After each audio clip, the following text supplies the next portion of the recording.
Good evening and welcome to Literature in 60 Minutes. My name is Zandile Pooe, and this week it's still very much Women's Month, and we are talking to more phenomenal women in the month of August. And my guests for this week are two women who have collaborated. One is a publisher and one is an author. And Bilo Publishing is run or founded and run by Zandile Mhlambiso, and she is the founder. And she is looking at publishing women, or men and women, who are writing stories for the Christian community. And I'm very much encouraged by her story and looking forward to hearing all about it. And the author's name is Natasha Zanzi, and she is going to be telling us about her story. The title of her book is Let Go of the Past and Liberate Yourself. So I'm looking forward to chatting to those two awesome women right after the break. Please stay tuned. Zoe Live Radio, the abundant life experience. Praising Jesus in truth and in spirit. Zoe Live Radio, the abundant life experience. Welcome back, and like I mentioned, we are talking to Zandile Mhlambiso. She is the founder and director of Bilo Publishing. It is a self-publishing establishment that helps Christian authors publish their books. Welcome, Zandile. I'm so looking forward to chatting to you. Thank you so much, Zandile. Thank you for having me on your show. Awesome. So tell us, Bilo Publishing, first of all, the name. How did that name come about? Well, it ties back to how even the company itself came about. I've prayed about it, and then God dropped it into my mind. That's actually how it came about. I did not necessarily Google or think about what the name of the company is. Wow. But I think maybe because of the fact that God also helped me to understand the mission and the vision behind the company, the name Bilo then kind of made sense at the time when he also introduced it to me. So that's how it came. Bilo, life, meaning life. Yes. Okay. All right. And tell us about yourself. You are a young woman who is running a big establishment. So tell us, how did that come about? Who are you to endeavor and have such a big dream and have it come to life? Okay, yeah, like as you said, I'm a very young lady. I grew up at Etinaga, Konebuhle in Buchule. That's back in the Eastern Cape. Yes. So I was raised by my grandmother, my maternal grandmother. And then I moved into Cape Town at the age of 10. I did my schooling here and my varsity, and I did become accounting in pursuit to be a chartered accountant, not knowing that I would end up being a publisher. So, so in a nutshell, that's kind of me. But in my youth days, I'm a person that liked books, that liked academics. I was very focused. That was me.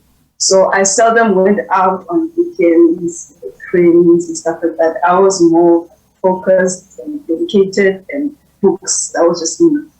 So I feel like perhaps maybe that also kind of, hinted, or it kind of connects to what I'm actually doing now.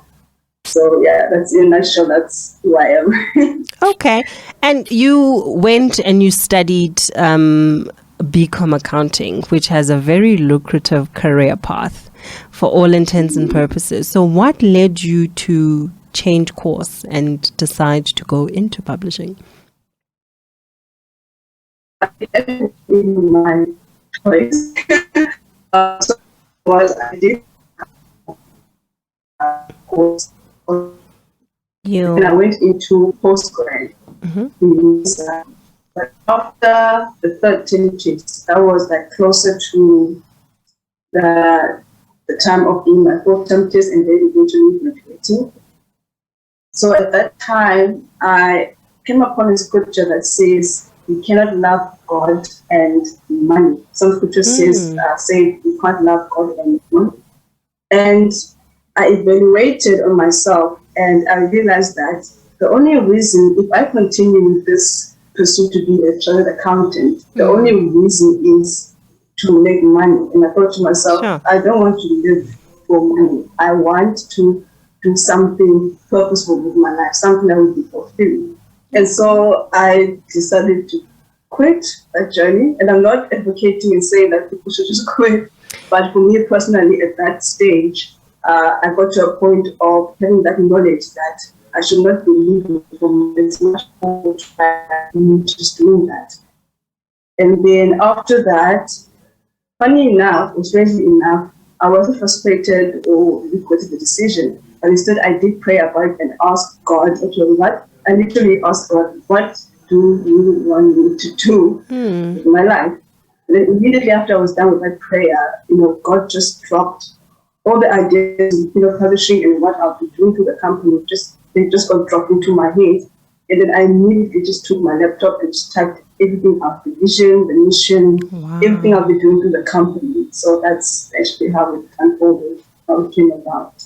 Yeah. Sure. Whoa. Hey, and you were obedient, hey? That is so inspiring. Like you were not like, hey, God, because some of us would be like, I need to pray a couple of more times before this thing is really in my spirit to say I'm going to commit and I'm going to follow through on what God has said. But yeah, that's very inspirational. Hey, every business, I mean, the publishing industry has grown and I think on the virtue of people starting to publish their own books. And what I find interesting about your model is that you still call it assisting authors to self-publish. You don't use the conventional publishing model. Why did you decide to do that? I think it ties back to just the fact that the purpose is not for me to make money, but it's release these books that are inspirational, that are healing people, that are communicating, that are advocating, change and a better future and a better life for people. So for me personally, I'm not pushing to try and make money. I'm pushing to get these books out there because there are people who need to hear these stories. There are people who need it. They need the understanding of certain things for them to be able to overcome certain things in their own personal lives. I mean, we go through so many things in life. There's so many issues and so much wounds that we have and we carry. And so these books are helping people to face these wounds and to help them to get to a point of healing and then overcoming that.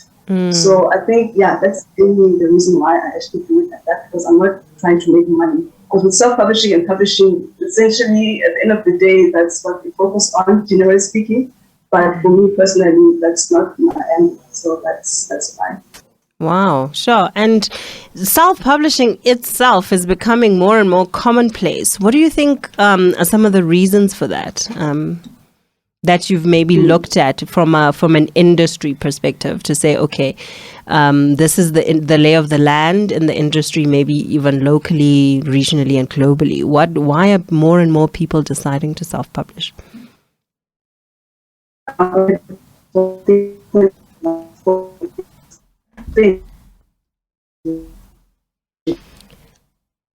It's more convenient when people do self-publishing, so that's one. The second one is with publishing houses, they have their own requirements that they use to approve a book that they will publish. And so most publishers, most authors rather, their manuscripts will be rejected. And some of the reasons, or one of the reasons why that is the publishing house will look at a book and see whether or not they will guarantee to make sales, whether their audience or the people that will buy their books, if they actually will buy this book. So they're looking to that, and then also even making sure that the book is like a bookseller. There are authors who are not really concerned about that. They just really want the book to be out there to make the change that needs to make. So that's one of the other reasons.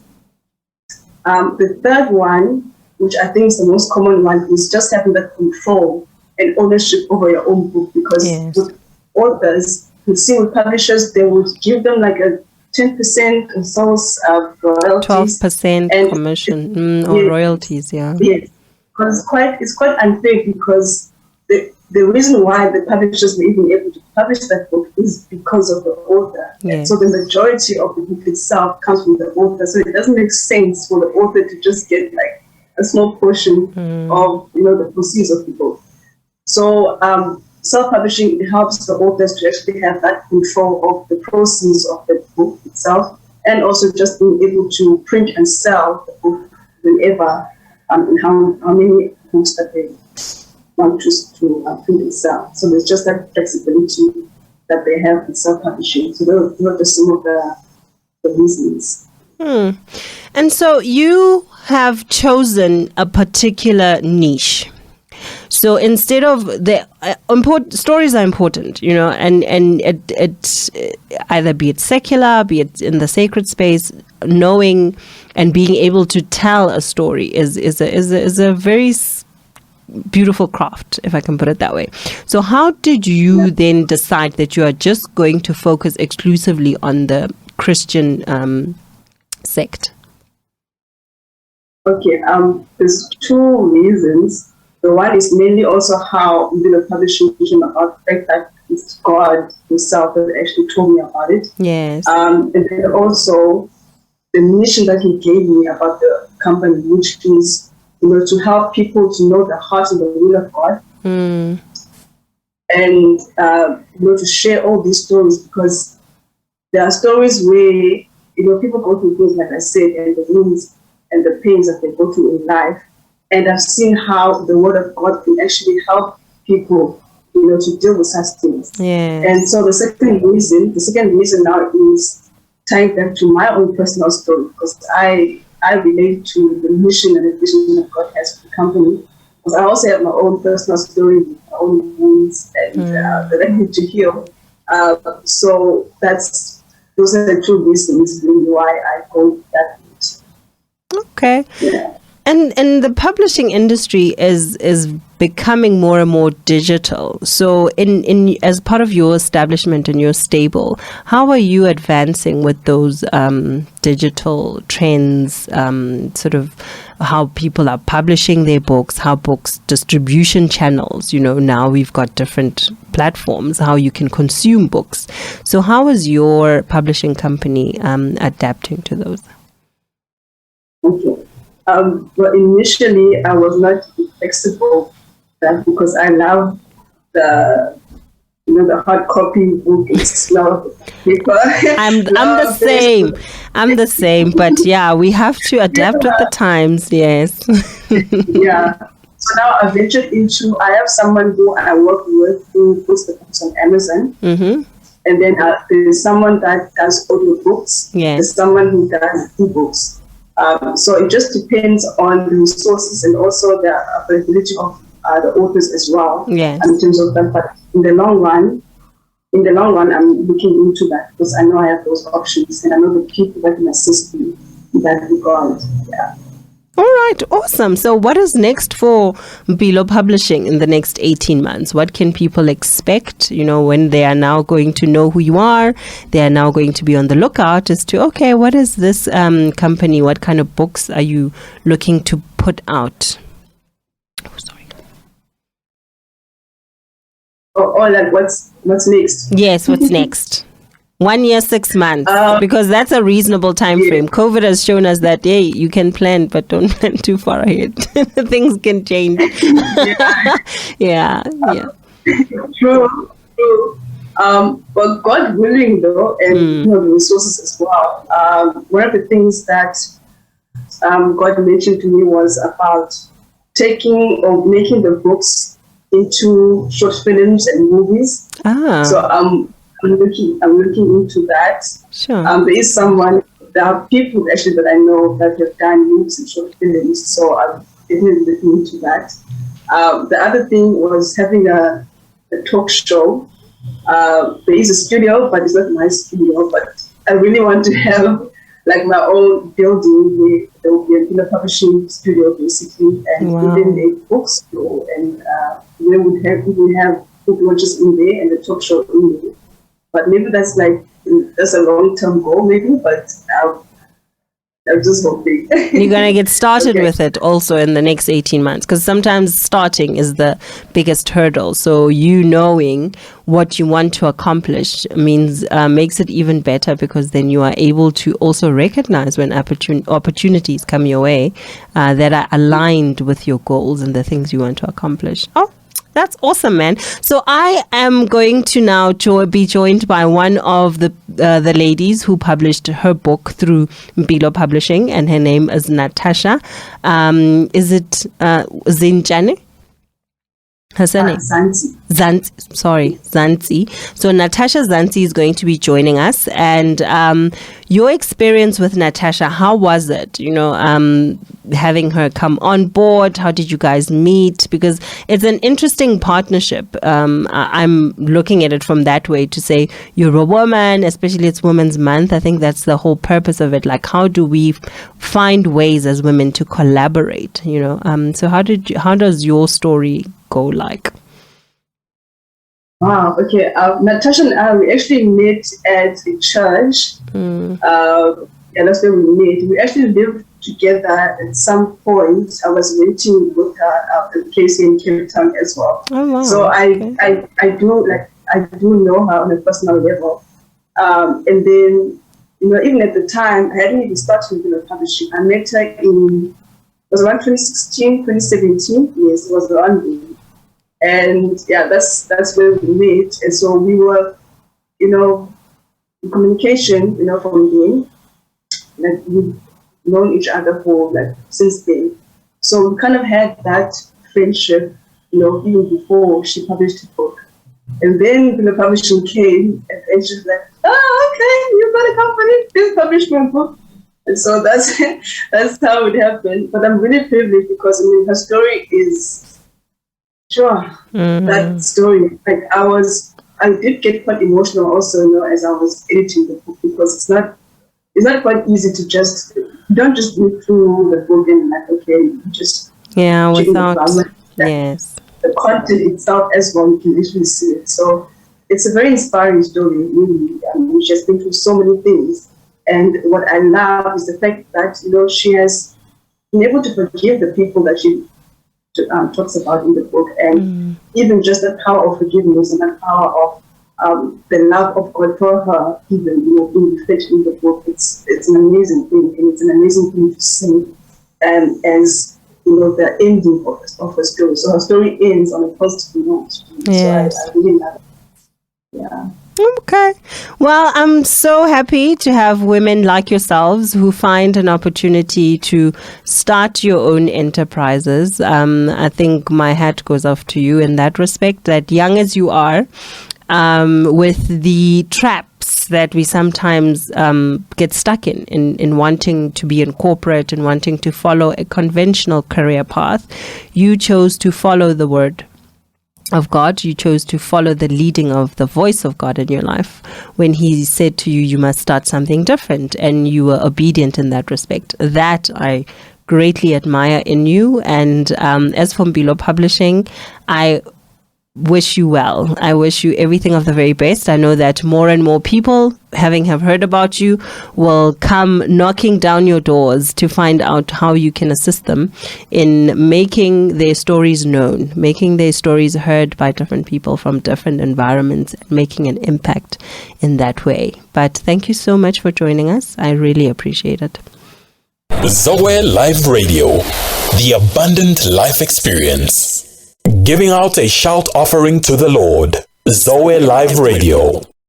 Welcome back. We are talking to Natasha Zanti. We've just spoken to Zandile, and she is the founder and director of Mpilo Publishing. And Mpilo Publishing was responsible for Natasha's book, and we are going to be chatting to her right now about her book. Welcome, Natasha. Thank you so much for joining me.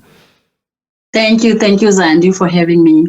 Awesome. I first want to start a bit with your background, because your story stems from that. Okay, so you can just tell us a little bit about who Natasha is, and so we can get to understand the context of where you wrote your book from. Oh, okay. I'm Natasha Zanzi from Eastern Cape. I was born and raised in the Eastern Cape from Tsofimbaba. Kwilale encinci kakhulu, iNgorha. Okay. Mm-hmm. Yeah, Ngorha. Yeah. So I was raised by two people, wonderful couple that are related to my biological mother. Ah, I see. Yeah, they are related to my the husband to the wife is related to my biological mother. Okay. Mm-hmm. So meaning my biological mother is udabs to me when we do the whole family thing. Okay. She's my aunt. She's supposed to be my aunt, you know. Okay. So the couple didn't have children. Okay. I see. So my mother, when she conceived me, she was still in high school doing her matric. So apparently the parents, because I was the second child, so the parents tried to punish her. We're trying to punish her by saying, no, you're on your own. We're not going to take the responsibility of this one. So apparently she would actually leave me with other family relatives as well when she goes back to school. And also she was also in Donlando. Isangoma, when you're training to become a Sangoma, she was also in that training as well. So Yes. So she was in that training as well. So she didn't have anyone to actually trust in terms of leaving me with. So umama ke ngoku, the woman that raised me with her husband, was not working, so she was available. Yes. You know, she was just there. And apparently I was a cute child. I was a cute baby. You're still a very beautiful woman, so I can believe that. I was given, thank you so much. I was given to her when I was 2 years old. Okay. It says my mother was going to come back and take me when she is ready. But it didn't happen that way. So I got to find this information when I sat down with my late mother, Umama, the one that raised me, you know. After the passing of the biological mother, you know, I sat down with her to open up about everything else. Okay. Yeah. So how did I become aware of this story that I'm not their biological child? Because I didn't know. Okay.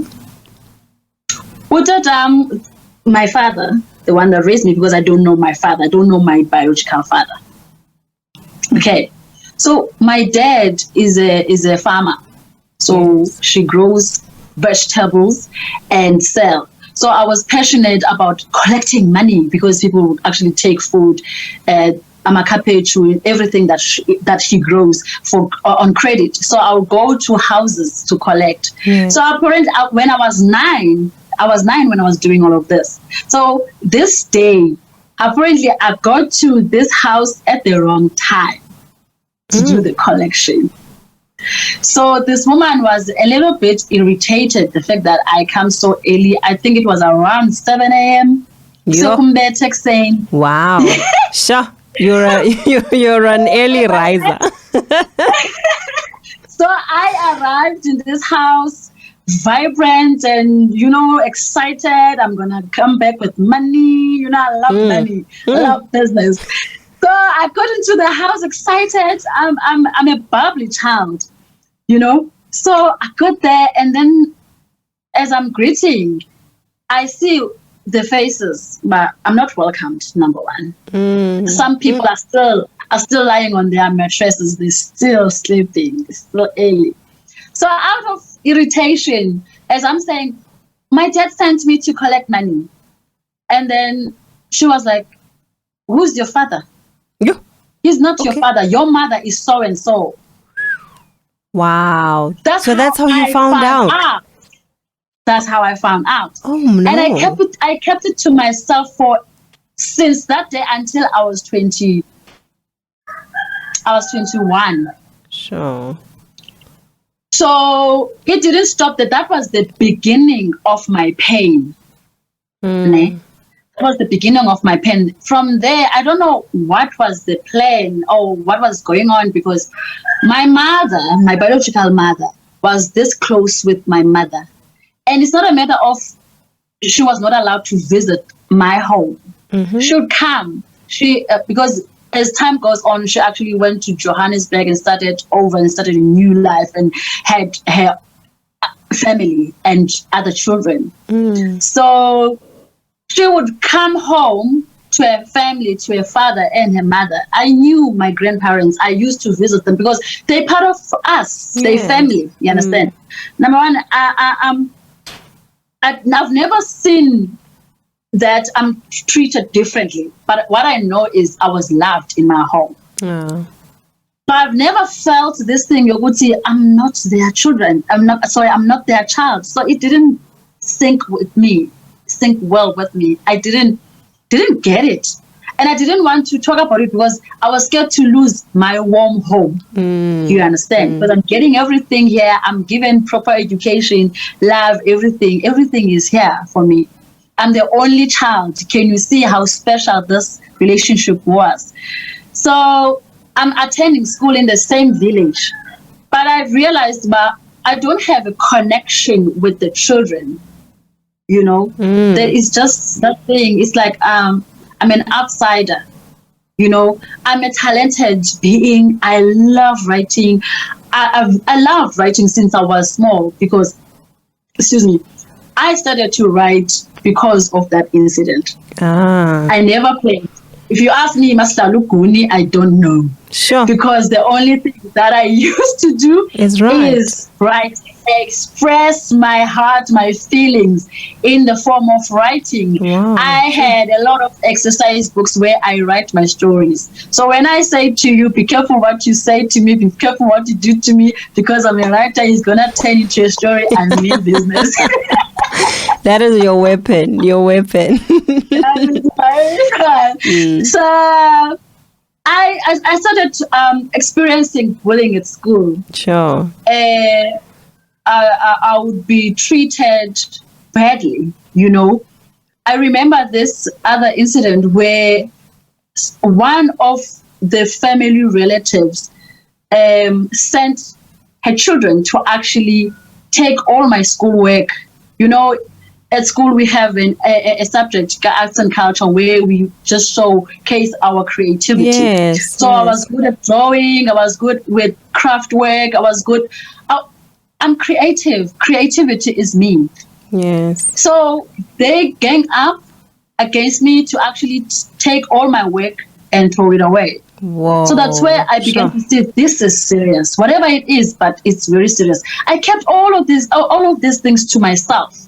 Okay. Then it got to a point where I was written on the walls in the toilets where it was said, "Oh no. You think you're special, that's not your home. Your home is the one that looks like umkube biscuits. That home is your home." Kids can be so nasty. It's not a worst. It's not a well-structured home. As a result, today our core zindlu anymore. Nobody is there to actually make sure there's a structure. This is a home. So I was consistently reminded, that home that looks like whatever, it's your home, but this home you're confident about, it's not your home. So that's what I used to read every day when I go to the toilet at school.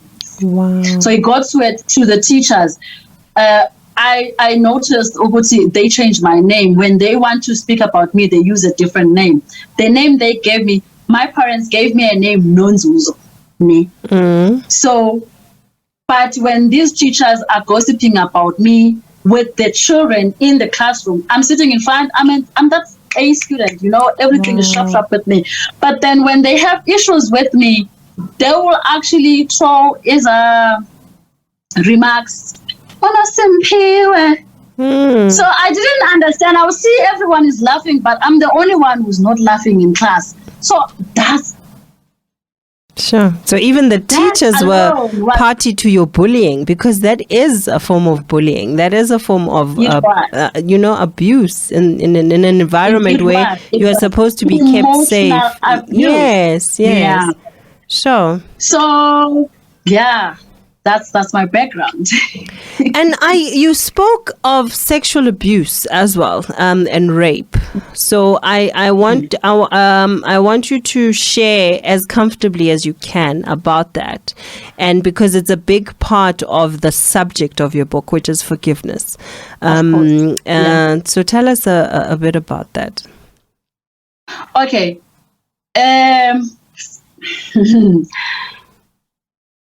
I think 2016. No, sorry. It was 2007. Yeah, 2007. I appeared on a very big channel, which is SABC 1. I featured on a film called Umthunzwe Ndaba. That was my breakthrough to the film industry, because I'm passionate about writing. So it has always been my dream to be a filmmaker and actress and all that. So I got the role. I was doing my matric at that time. So I began now to meet up with a lot of people. So I met a friend 2 years down the line, a friend that is also looking for opportunities to get into the industry. Yes. So we hustled together. So she happened to meet up with a boyfriend, knowing the character of me, that I love to analyze people first. But when it comes to me, I fail to actually take right decisions. Okay? But I'm good at saying, no, this is not the right person for someone else. You understand? So she trusted my judgment. So she said to me, listen, let's meet up. I want you to meet up this guy. We've been dating for 3 months. So I want you to see this guy, just to screen him for me. You understand? So she gave me a little bit of information. I was like, no, I don't trust everything about this guy. I want to see him. So at that time, we were preparing for a gig, an international gig. So I was expecting a callback for that gig. So I recently lost my passport and stuff. So I needed money to actually go and collect my passport. Okay. Because I recently went to shoot a new one, so that the paperwork for my gig is ready. So we meet at Home Affairs. Then we go to the restaurant to wait for this guy. And the guy comes. I have issues, ne? My personal issues, my other issues. So I was like, I'm not working, I don't have money, I need to drink, my friend. You need to make sure you buy me stuff, you know. So she bought me a bottle of wine, and I was busy as we are talking around the table. I'm busy sipping my wine, you know. So I don't know what got into this man's mind, but he had whatever he had in mind, and he planned everything without any of us knowing. I don't remember how we got into his house. I don't remember anything that happened that night. But what I remember is that when I woke up the next morning, I was naked. Sorry. Whoa. I was naked. Okay, then the room is locked. I don't know where I am. My phone is not with me. I waited and waited and waited until someone tries to knock, and then eventually opens the door with the key. Oh, it's my friend. I didn't tell her, what is happening. If, I didn't share that I was naked immediately. Okay. I covered myself with the blanket as I'm in bed. So she's laughing at me. She's busy teasing me about everything that we did last night. And I was like, oh, wait, where's my phone? She was like, no, it's with me. And then, why am I locked in here? She was like, no, I locked this room. And then I was like, how did I get here?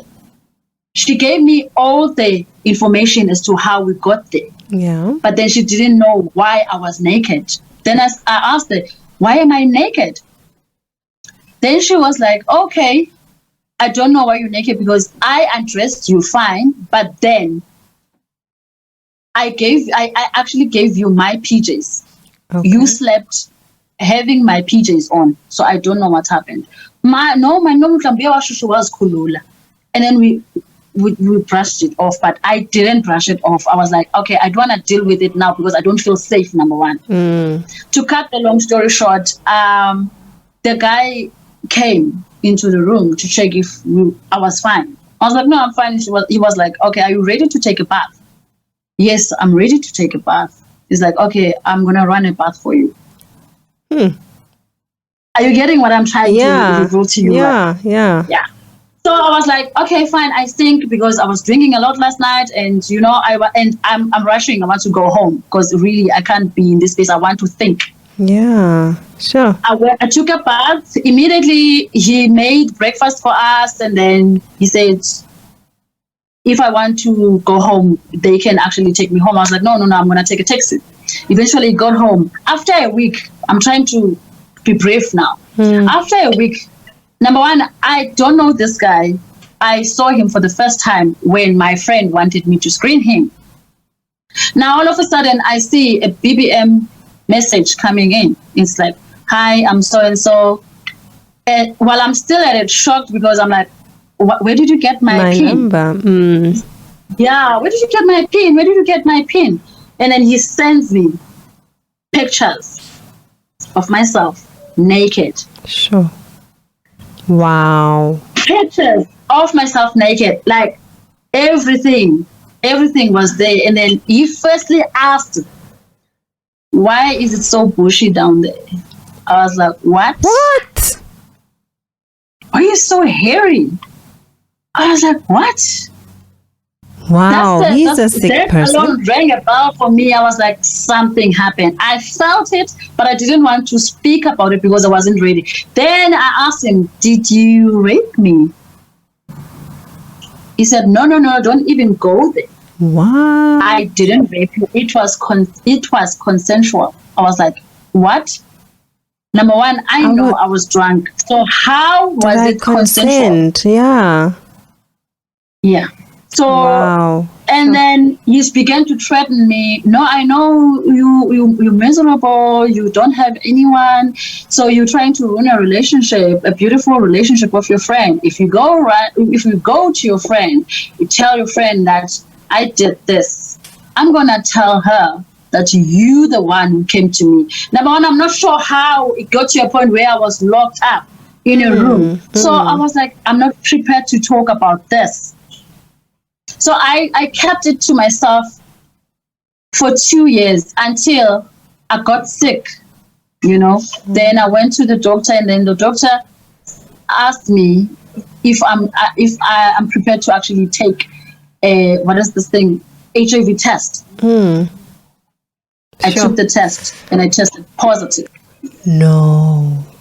I talk to my friend every day, but I don't talk about this. The only thing that I do randomly, I ask, what happened that night? I think I spent about 3 years asking her this question, what happened? And then she will tell me the same thing. No, we go to the house and then you continue to drink. And then after that, I took you to the room. The whole process, it's the same story. She kept on telling me the same story. Now, sure. I don't know. Breaking. Yeah. Then it happened that I needed to open up to her so that she knows something about my status. I called her and she moved to Joburg now. She's now working, doing some great things. Then I called her. I told her about my status. She froze and she cried. She already told me they broke up. She actually told me everything that she discovered about the guy. But then it's been a while we spoke about the issues, between her and the guy. Now I'm telling her about the status. She got shocked in there. According to her, when I began to write my story, because I kept on asking her, I didn't go in detail in this book about the rape incident, how it happened, itself, but there is my autobiography that I'm busy with. Do you understand, where I'm giving details about, because I wanted to focus on forgiveness with this book. So when I was in the process of writing the story, I asked her. She said to me, she woke up on that day. First of all, she didn't drink because she was sick. She had pains, period pains and all that. So she didn't want to drink. Now, she says she asked this guy for painkillers. This guy gave her 2 tablets that she doesn't know what was in them. Yeah, she didn't know what was in those tablets. But she says when she woke up, she realized she slept so strange. Like she slept like when you deeply sleep, you don't even dream. When she woke up, there were tablets, strange tablets that she saw next to her. Continuing with the relationship, she discovered that this man is involved in these groups where people gather and talk about sex and sleep with anyone. And she actually discovered that this guy also has date rape pills. So apparently those pills that she found next to her were the pills that this guy used on me. I see now.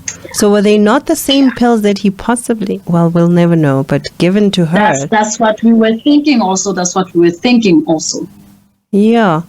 So now, moving on to, that's a very traumatic story, hey? Because I think it's a story that is more common than we think, because there are elements out there, dark elements of people who don't mean well for women, who really want to exploit women to the farthest extent that they can.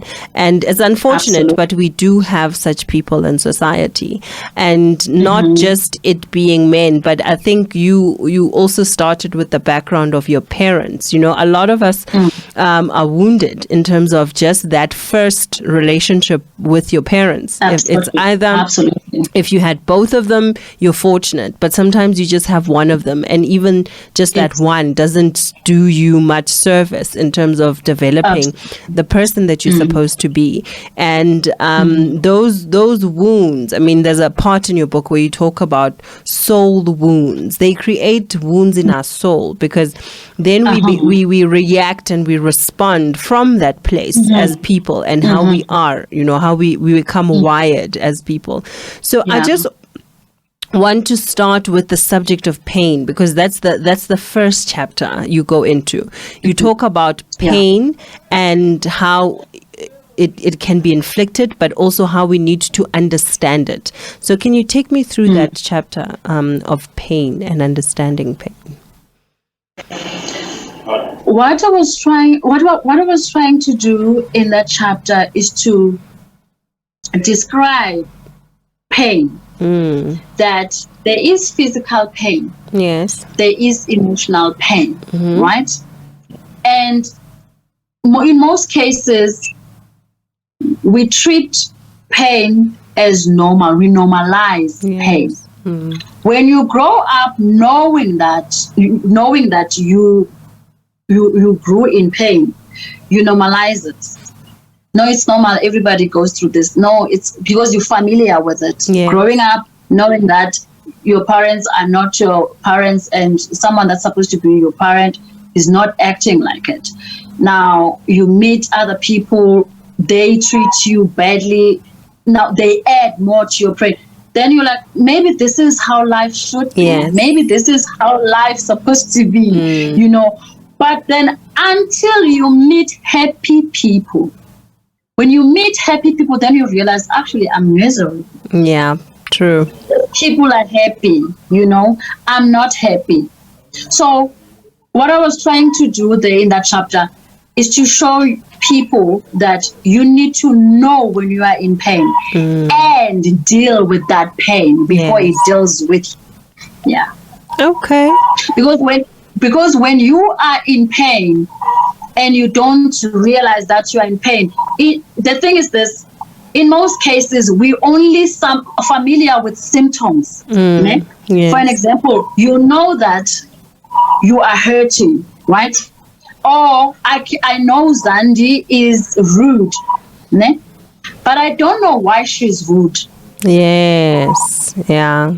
We never look at the root cause of something. You're only familiar with symptoms. You know, you're only familiar with symptoms. I know people that are in pain. It's people that are rude. But why are they rude? Do you understand? Because hurt people hurt others. Yes, that's I'm true. not sure if you get what I'm trying to say. Definitely. So people hurt others. So it's important to actually understand pain so that you can be able to relate with other people. Yes. A few days ago, God tried to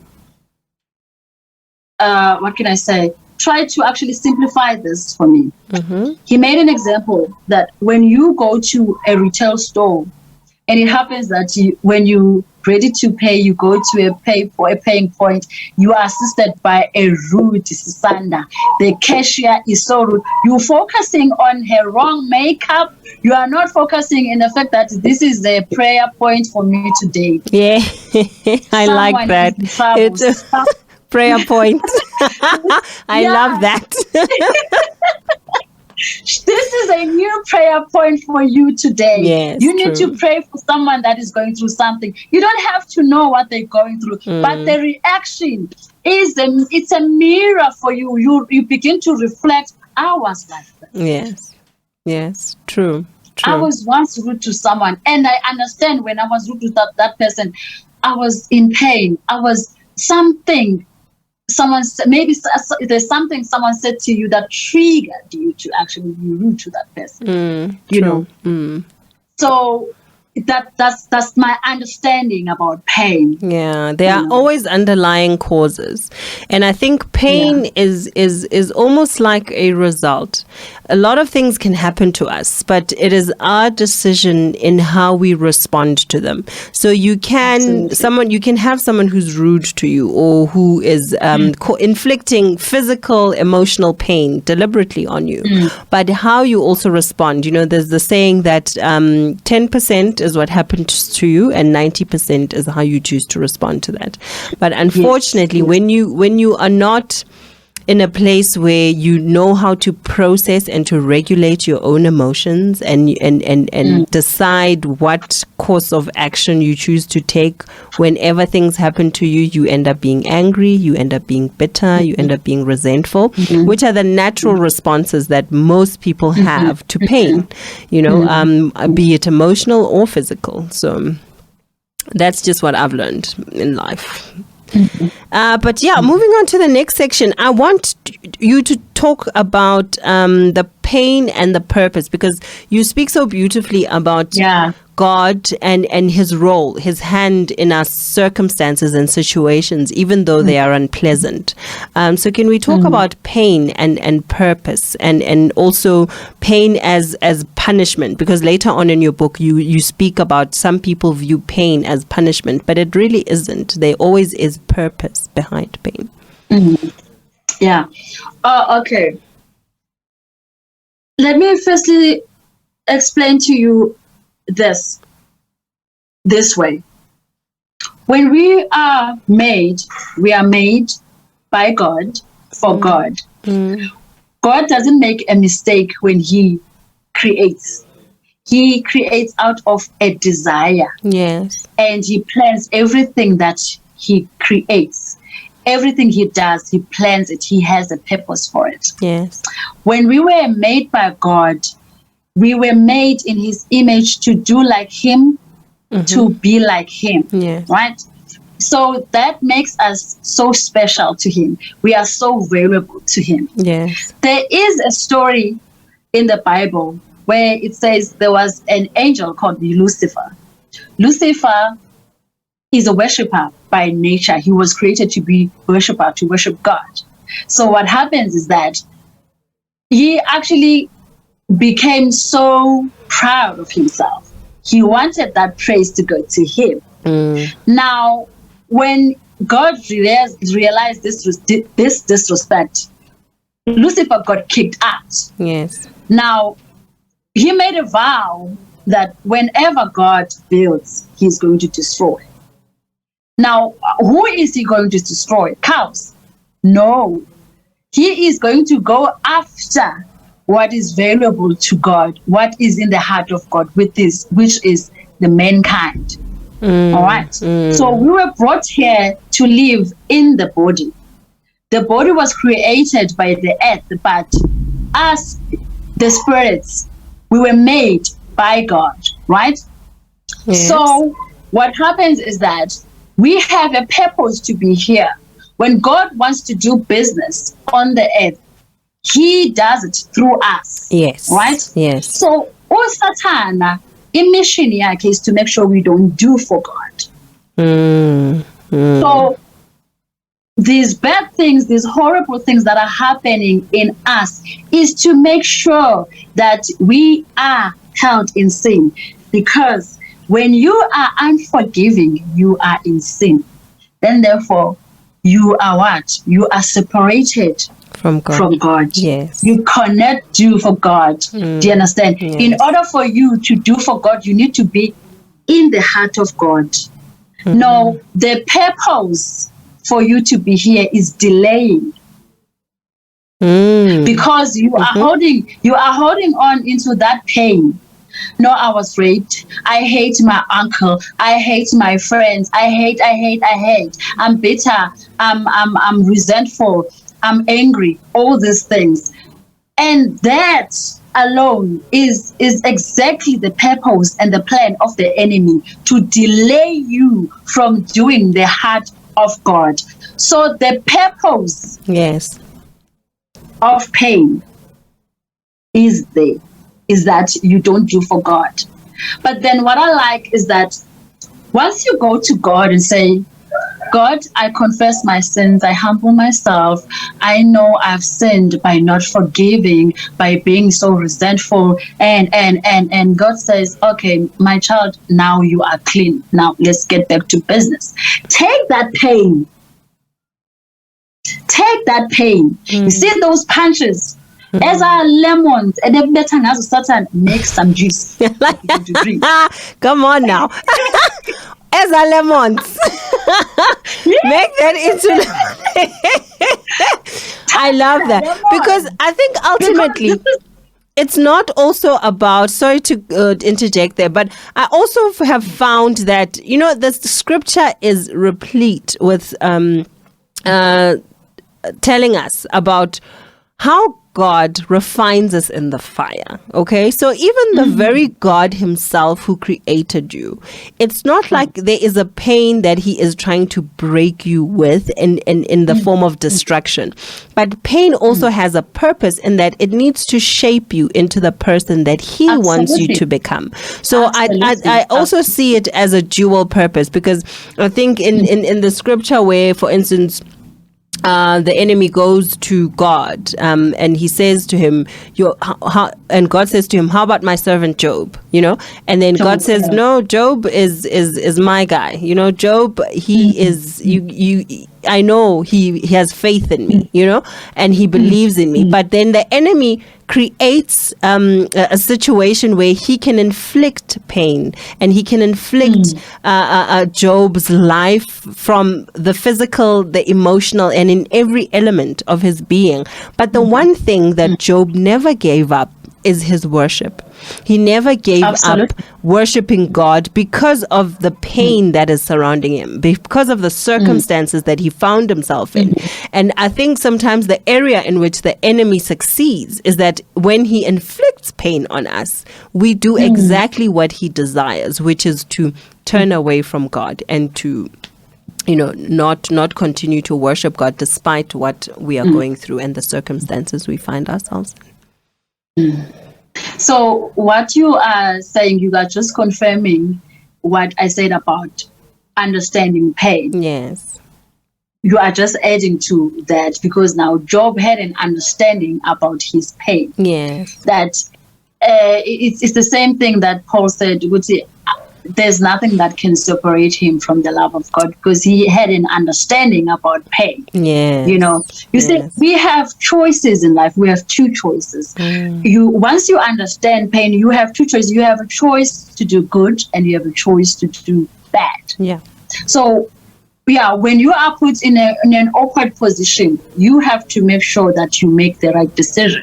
But you cannot take a right decision when you are not in God, because in God you find love. So when you have love and compassion, you are able to stay humble and to take right decisions, the right choices. If I'm rude to you as we are having a conversation, you can make a choice to respond or to continue fighting this argument. You want because you plan to win this argument, you want to win this argument, or you just choose to be kind, to be loving, you know what I mean? To respond with the Holy Spirit, the fruit of the Spirit, because it's not a natural response. Yeah. Absolutely. Yeah, how we process pain, determines also our outlook in life and the kind of experiences that we can have. And in your book, you also talk about weathering storms in life, because in life you will have challenges. In life, things happen that you do not even anticipate. So how does one deal with that when they are in pain?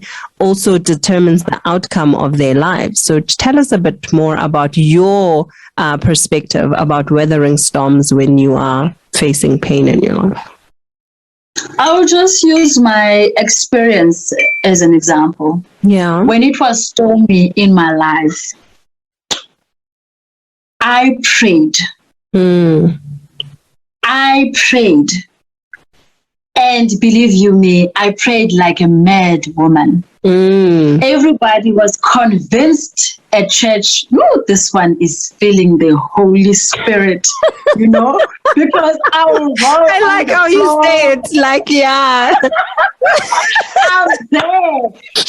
At that moment, I was really surrendering myself to the Lord. I said, Lord, I cannot do it anymore. Sure. I need you. Take over, And at that time, there was a season where I was just venting, Oh, I see. Okay.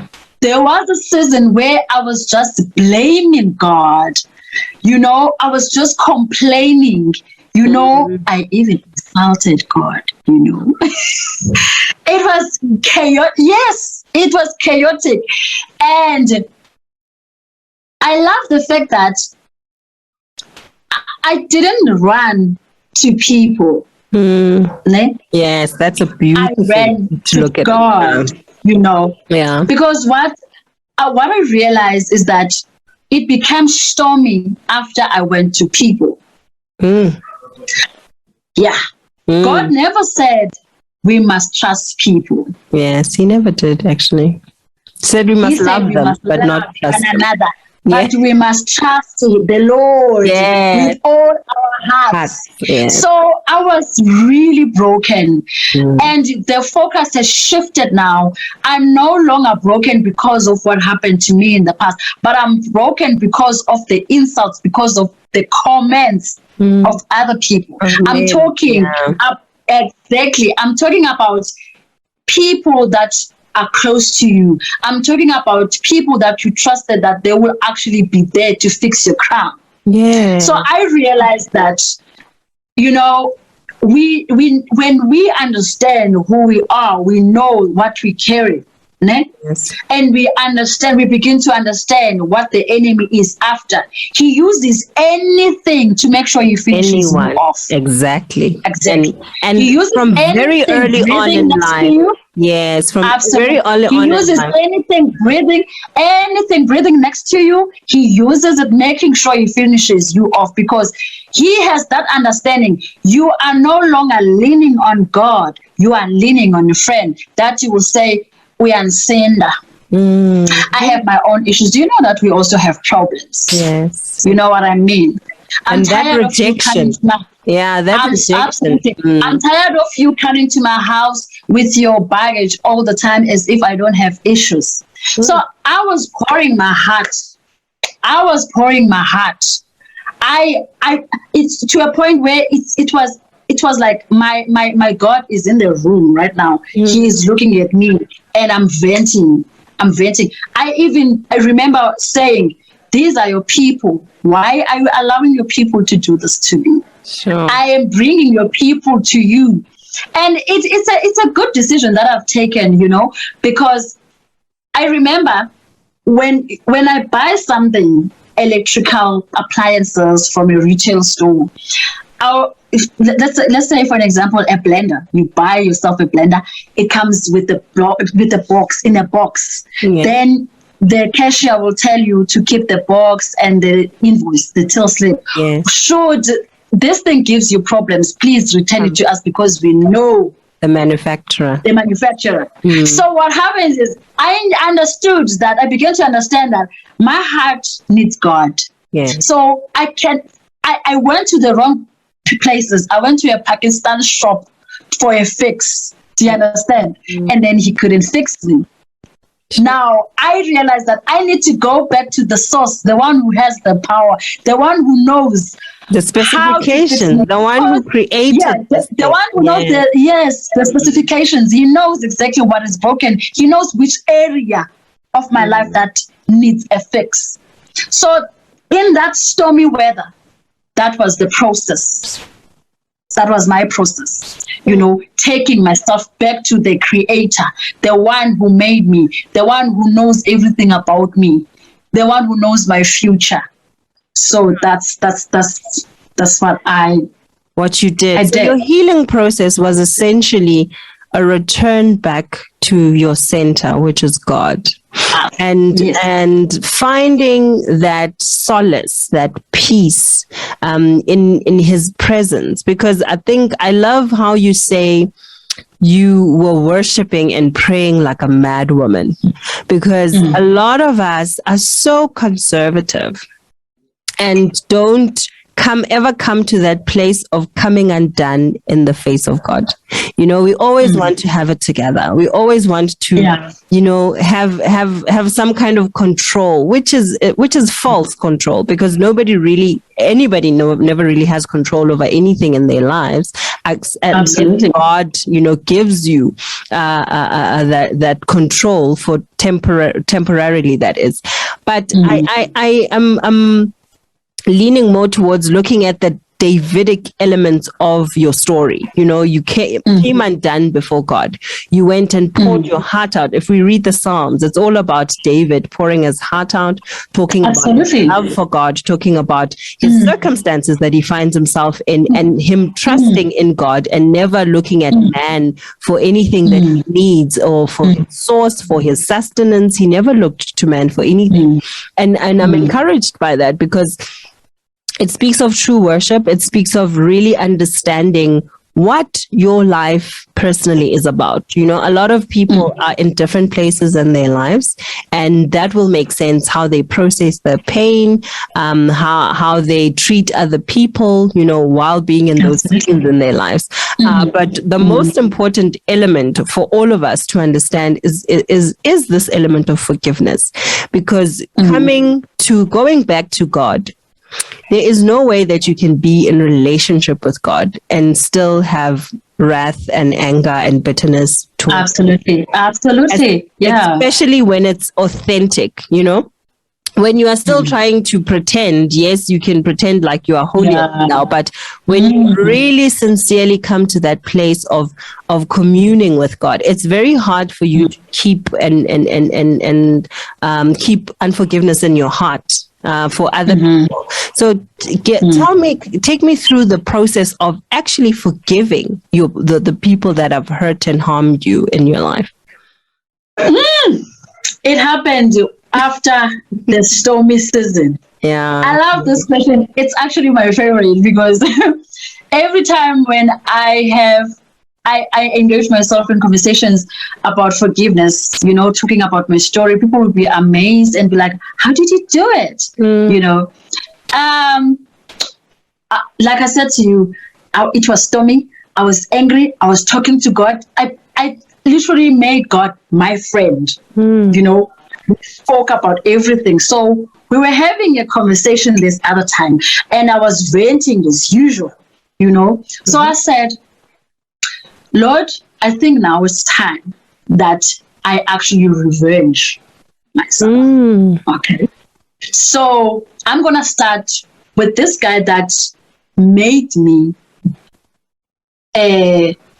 find myself having to take ARVs, right? Sure. He actually changed my lifestyle completely. All right. So I'm going to start with this guy, and I want you, Lord, to know this. I want his blood in my hands.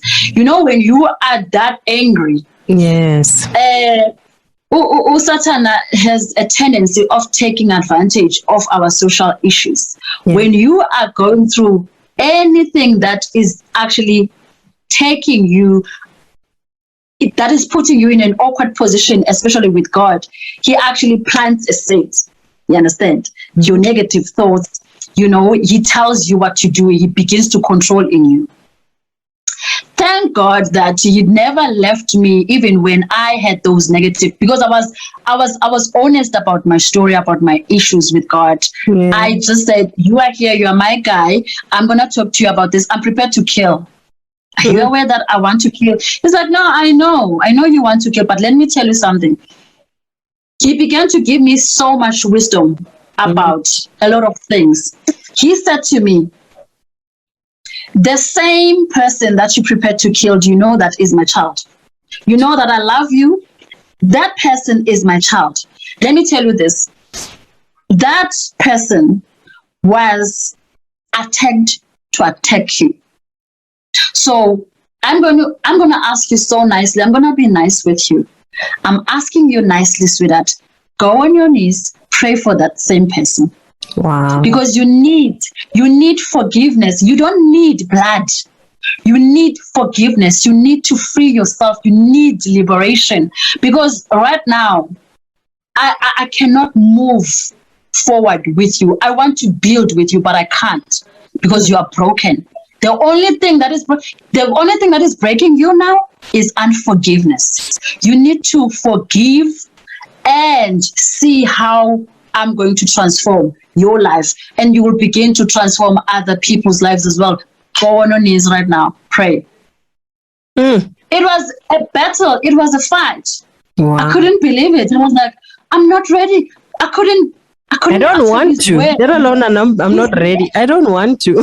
I would have been like, I don't want to. I'm not ready. I don't want to. I want to. And then, but God gave me no choice. You're gonna say His name. And He began to give me a vision, a clear vision of how this man was attacked as a young boy. Oh, no. And he said to me, he's innocent like you. Unfortunately, not everyone says it, but you say it right now. He was attacked since he was a young boy. And he kept all of these things to himself. And God said to me, you think you're the only one that he violated? There's many of you. In fact, he is not even resting at night. He's not sleeping because all of you are peers in his mind and you haunt him. Sure. He doesn't like what he did to you. But the challenge is that he knows that he's in pain, but he doesn't want to deal with his pain. Instead of dealing with his pain, he's masking his pain. He tried to find coping mechanism. At that moment, the devil is also taking advantage of that for his dirty business. He's planting the seed of lust, then he becomes lustful. He thinks abusing alcohol is the best thing to numb his pain. Sleeping with women is the best thing to numb his pain.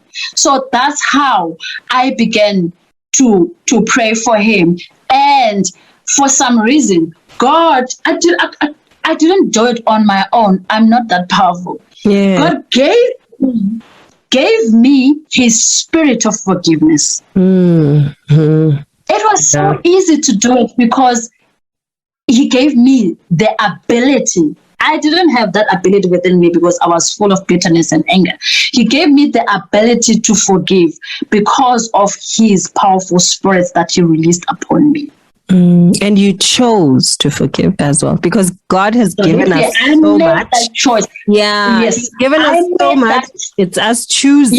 Yeah, exactly. I made that choice because having to live in the heart of God, whether I'm broken or whether I'm angry or whatever, it helped me to actually gain back the characteristics of God, the heart of God, because without love, compassion, kindness, you cannot forgive, because forgiveness comes from compassion, comes from love, comes from a heart of God, where you are now given a choice to take the right decision. So I made that right decision, the best decision ever, to actually do the heart of God. Because when you are refusing to do the heart of God, you are doing the heart of who? The heart of Satan. You are operating in the kingdom of darkness. Sin, which is unforgiveness in this case, sin is the government of the darkness. So when you subscribe yourself in that government, you are what? You are becoming a slave. So you are operating in the kingdom of darkness. Hey, and it's Tagata in some ways, sometimes. You just need to come back to the light. Very often you must come back to the light. But now let's talk about emotions, because emotions can be a stronghold. And I love how you phrased it. They can really be a stronghold. Emotions are good. God gave us emotions, but like anything else that God has given us, it is important that we manage them well. So, tell me about emotions as a stronghold. Okay. Emotions as a stronghold is when you are struggling to move on. You are struggling to let go. Because like I said to you, the enemy plants a seed in your thoughts. You understand? So you're trying to smile at Zandile, you want to be good, but then the emotions that are planted by the enemy in your thoughts, in your soul, in your emotions are saying to you, she's not beautiful. She thinks she's better. You know what I mean? Hey, and that is a female demon, I'm telling you. Absolutely. That is a female demon. Male demons. You are being controlled now by that spirit, you are being controlled by that spirit. He's telling you now how to look at you, Zandi. But God says to you, she's beautiful, she's wonderful, she carries the greatness of the Lord. And the enemy says, no, she thinks she's better. Now you bitter, you don't want to agree to Zandile, you know what I mean? Then it grows, the anger grows in the inside of you, and then it leads you to do the horrible things. That's where you see people killing. That's where you see people raping. They are being controlled by the emotions. So how do you choose to have positive emotions? It's when you are focusing on God and the good side of a human being, which is you are now focusing on having the characteristics of God. You choose to love. Yes. Even when the enemy says to you, "We are Dika," she thinks she's better, and then you're like, Oh God, you are so wonderful. Silence This woman is voice. wonderfully made. You make that Yes. choice. You silence make the that voice choice. of the enemy. Yeah. Yes, you're fighting the voice of the enemy by the good. You know? Yeah. Yeah. Hey, the Bible says we must abhor that which is evil and cling to that which is good.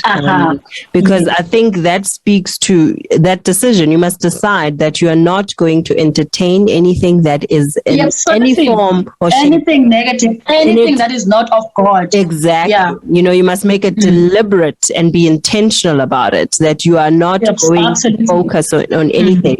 And it says, if there's anything of a good report, think on these things, Paul says. So we need to also train our minds to focus on, focusing only on the positive, the good, anything that shines the light of God in your heart. You must focus on that. And also not ignore the fact that those voices, those whispers, those dark whispers are going to come, but you need to know how to silence them. And we will forever be tempted. Yeah, exactly. You need to know how to silence them. And I love how you've spoken about love, as love being the solution. We need healing. Really comes from a place of love, and God is love. So how do we find, ultimate healing in the power of love? Okay. Like I said, we are given choices. You choose to love, right? And how do you love when you don't love God? You can't. Where there's love, where there's God, there's love. Where there is no God, there's no peace. So in order for you to be able to love and to live a peaceful life, you need to invite God in your life. Yes. You need to invite God in your life. So the repentance comes in this process where you go to God and say, God, I'm sorry that I complained. I'm sorry that I've been blaming you. I'm sorry that I did not take accountability and responsibility of my wrongdoings and my mistakes. Now I come to you. Cleanse me. Give me a pure heart. I want to be renewed. Give me your spirit. Yes. Give me your love. Then God is going to do that for you, because you cannot just wake up and decide, I'm going to be a loving person today. No. You need God's power.